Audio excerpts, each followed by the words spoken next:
नमस्कार। आज हम बात कर रहे हैं आर प्रोग्रामिंग भाषा की। हाँ, आर की दुनिया काफी दिलचस्प है। हमारे पास रॉयल रिसर्च की किताब आर प्रोग्रामिंग मूल से उन्नत तक से कुछ खास बातें हैं अच्छा। और हमारा मकसद है आर को समझना कि ये डेटा विश्लेषण, स्टैटिस्टिक्स और विजुअलाइजेशन में इतनी अहम क्यों है। बिल्कुल। और इसकी शुरुआत वो 90s में हुई थी।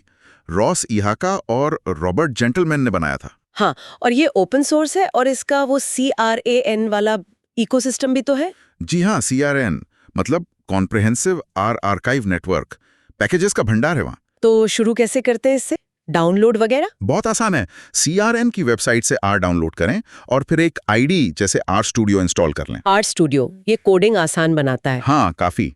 फिर आप सीधे इंटरैक्टिव कंसोल में कोड लिख सकते हैं। मतलब टाइप किया, एंटर दबाया, नतीजा सामने। अच्छा, तो तुरंत फीडबैक मिल जाता है। और सुना है इसका सिंटैक्स मुश्किल नहीं है, वो तीर वाला निशान। हाँ, या फिर भी इस्तेमाल होता है वेरिएबल बनाने के लिए। दोनों चलते हैं। ओके। और डेटा टाइप्स हैं न्यूमेरिक, कैरेक्टर, लॉजिकल। और वेक्टर बनाने के लिए सी ऑफ फंक्शन। वेक्टर मतलब? डेटा का कलेक्शन। जैसे तापमान। बिल्कुल। मान लीजिए temps is equal to c of 22.5, 24.3, 21.8। ये एक वेक्टर बन गया। और अगर इसका औसत निकालना हो? बस मीन temps लिख दीजिए।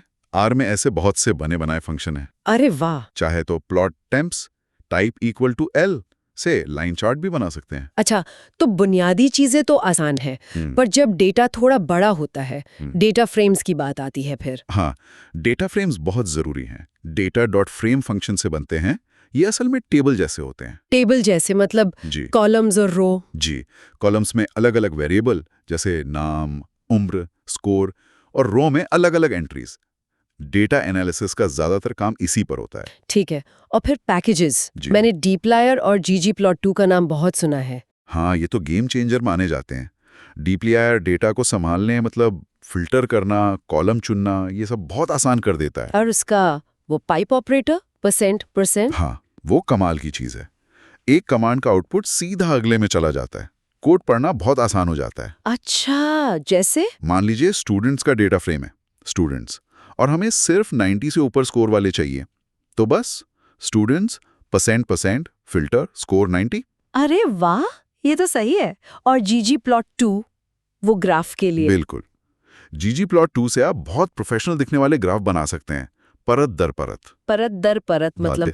आप बताते हैं डेटा क्या है, कौन सा वेरिएबल कहाँ दिखेगा, मैपिंग, और कैसा ग्राफ बनेगा, बार, स्कैटर वगैरह, ज्योमेट्री। आप लेयर्स जोड़ते जाते हैं। समझ गई।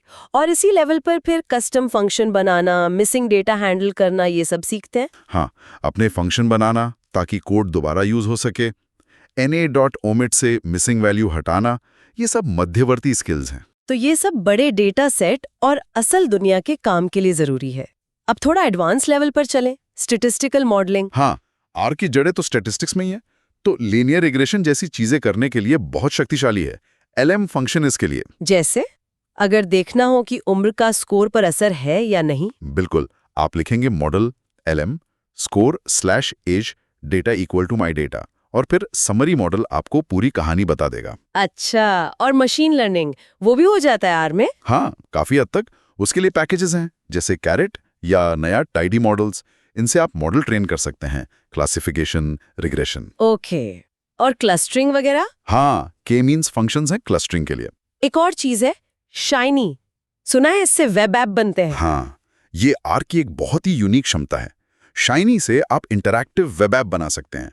यूजर इनपुट देगा और आउटपुट जैसे ग्राफ बदल जाएगा। अरे वाह, मतलब डैशबोर्ड जैसा कुछ? हाँ, बिल्कुल। सोचिए एक स्लाइडर हो जिसे हिलाने से हिस्टोग्राम अपडेट हो जाए।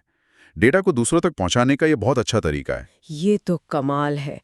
पर एक सवाल, क्या आर बड़े डेटा पर धीमा नहीं होता? ये एक आम चिंता है, लेकिन इसके भी तरीके हैं। डेटा टेबल पैकेज है जो बड़े डेटा फ्रेम्स को बहुत तेजी से प्रोसेस करता है। अच्छा, डेटा टेबल? हाँ, और अगर और ज्यादा पावर चाहिए तो पैरेलल पैकेज से आप काम को कई प्रोसेसर कोर पर बांट सकते हैं। ठीक है। और फाइनेंस, बायो इन्फॉर्मेटिक्स जैसे खास फील्ड्स के लिए भी कुछ है? हाँ, बिल्कुल। फाइनेंस के लिए क्वांट मोड, बायो इन्फॉर्मेटिक्स के लिए बायो कंडक्टर प्रोजेक्ट है पूरा, नेटवर्क एनालिसिस के लिए आई ग्राफ, बहुत कुछ है। तो एडवांस लेवल पर आर वाकई बहुत ताकतवर हो जाता है। अच्छा, कुछ आम सवालों पर आते हैं। आर या पाइथन, क्या चुने? हाँ, ये सवाल बहुत आता है। देखिए, ये निर्भर करता है काम पर। आर स्टैटिस्टिक्स और विजुअलाइजेशन में बेजोड़ है, खासकर रिसर्च में। पाइथन ज्यादा जनरल पर्पस है, web dev, automation, deep learning में भी स्ट्रांग है। तो कई लोग दोनों इस्तेमाल करते होंगे। हाँ, बिल्कुल, दोनों की अपनी ताकत है। और आर मुफ्त है। जी हाँ, पूरी तरह से मुफ्त और ओपन सोर्स। सीखने के लिए बेस्ट टूल आर स्टूडियो ही। हाँ, ज्यादातर लोग आर स्टूडियो ही इस्तेमाल करते हैं। बहुत अच्छा आईडीई है। और वो बड़े डेटा वाली बात कंफर्म है, आर संभाल सकता है। हाँ, जैसा कहा, data.table, स्पार्कली आर जैसे पैकेजेस से आर बड़े डेटा को भी हैंडल कर सकता है। बहुत बढ़िया। तो आज की बातचीत का सार क्या निकलता है? सार ये है कि आर सिर्फ एक भाषा नहीं, एक पूरा इकोसिस्टम है डेटा साइंस के लिए। ये बुनियादी एनालिसिस से लेकर एडवांस मॉडलिंग, मशीन लर्निंग और इंटरैक्टिव एप्स तक सब कुछ कवर करता है। और ओपन सोर्स होने की वजह से इसकी कम्युनिटी भी बहुत बड़ी है। हाँ, और पैकेजेस का विशाल भंडार इसे हर फील्ड के लिए उपयोगी बनाता है। बिल्कुल। तो आखिर में एक सवाल छोड़ जाते हैं सोचने के लिए।